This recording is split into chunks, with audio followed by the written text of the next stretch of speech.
Alright, before we start, no, this is a single note. Got it? Alright, add one more note and this is a double or a jump. Add one more and it's a triple or a hand. Add another and it's a quad. Jumps are called jumps because their origins are from DDR, where you have to jump to hit a double. And for hands, you would use your hands and both feet to hit a triple. And quads are self-explanatory. Jumps, hands, and quads are called chords. This will be important later. We'll be referring to these from now on as jump, hand, and quad. Those are rice. And now let's make them long. And we have long notes, or noodles, as some people call them. Alright, got those? Good. Now let's explain jacks first.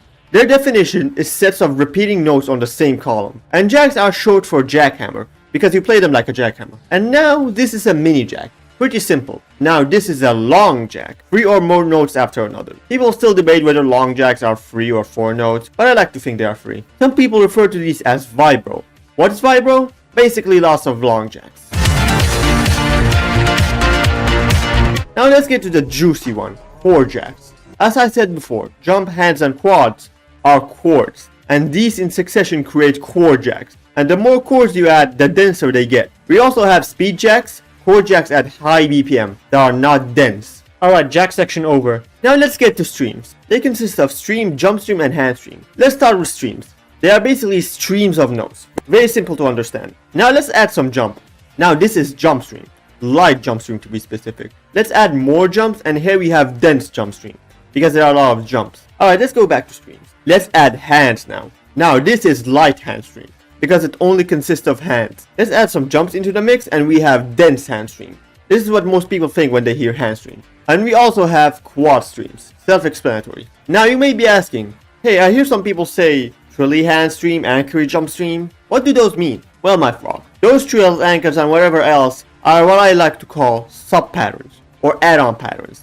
These on their own don't really make an interesting chart. You would rarely see maps that only consist of them. They are like support patterns. And they consist of trills, basically this. There are 2 types, one-handed and two-handed, because you use 2 hands. Now let's add jumps, and we have jump trills and split trills. Jump trills is just this, and split trills are these 2 types.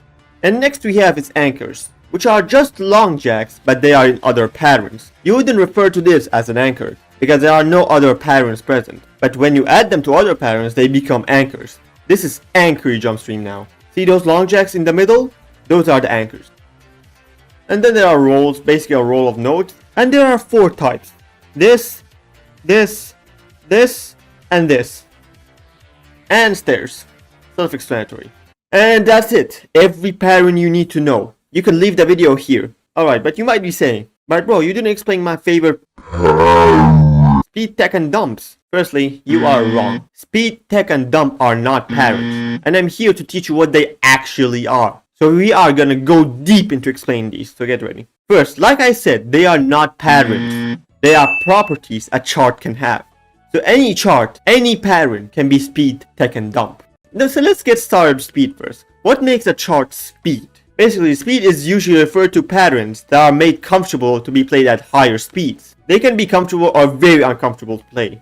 Like how laser beams at 270 BPM is not as hard as cyber induction at the same BPM, because laser beams was made as a speed chart and very comfortable to play at that BPM. Or like Aquarius 1.3 compared to paradigm shift at 1.3. Aquarius is much easier to play than paradigm shift, despite being very close in BPM. This is what separates speedjacks from normal jacks. So speed is a spectrum rather than one straight definition. On this side here we have patterns that are rollier and very comfortable to play. It doesn't have patterns like anchors to make you uncomfortable. But on this side it's more strict and has more uncomfortable patterns like anchors to strain you. And everything I have said can be applied to other patterns too, not just streams. And that's speed. Now for technical or tech. They are charts that require a lot of finger control to play. A tech chart can be made in 2 ways. Very uncomfortable and weird patterns, pretty self-explanatory, or they can be tech because of mixing multiple skill sets, and the transitions in between them make them feel technical, if you get what I mean. Like for example, patterns in Forgotten. I said your favorite word, dance, now watch the video. Aren't that weird if you look at them closely? Just a lot of rolls, jumpstream, and jacks, but the transitions in between them make them very hard and technical to hit. Now let's get to the big one, the one everyone doesn't understand. Dumps. Now what are dumps? By definition, they are charts that have exaggerated patterns to the music. They don't follow the song one to one. Not to say they are not following the song, they are. Just kinda to the flow of the song. So dumps can be any patterns you want them to be. Kinda like mold, where you can shape it to anything you want it to be. You still don't understand? Alright, let's get to some examples to teach you. Most of the most popular charts are dumps. For example, all 3 difficulties of Mario Paint are dump. Specifically Jumpstream. And Crescent Moon, which is both a tech chart because of its mixing of streams, Jumpstream and anchors, and it is dumb because of how exaggerated the patterns are to the song. So to identify dumps, listen to the song and look at the patterns and how they are been charted to the song. Fun fact, the reason they are called dumps, because back in the ancient days of Step Mania, any chart that didn't follow the song to a T would be called dump, in its literal meaning, as shit. But over time it became more advanced and mappers wanted to make hard charts unique instead of getting a very fast 300 BPM electronic song to make a hard chart.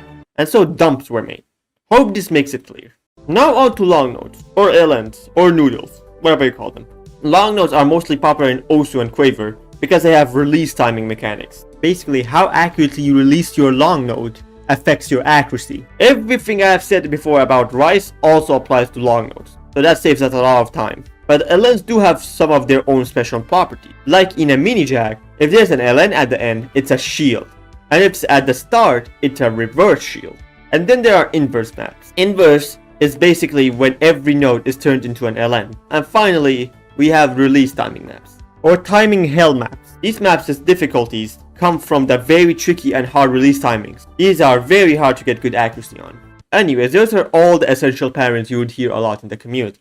Of course, I didn't mention shit like graces or fucking running men. I don't think those are too important. I designed this video as if you didn't know anything about patterns. You can know that by the intro. Anyways, a very big thanks to Ska for helping a lot with this video by sharing his big, fat mapping knowledge with me. I just wanted to make an actual correct 4K patterns video, and calling it a 4K patterns video, unlike a certain someone. Anyways, that's it. Like and subscribe and bye.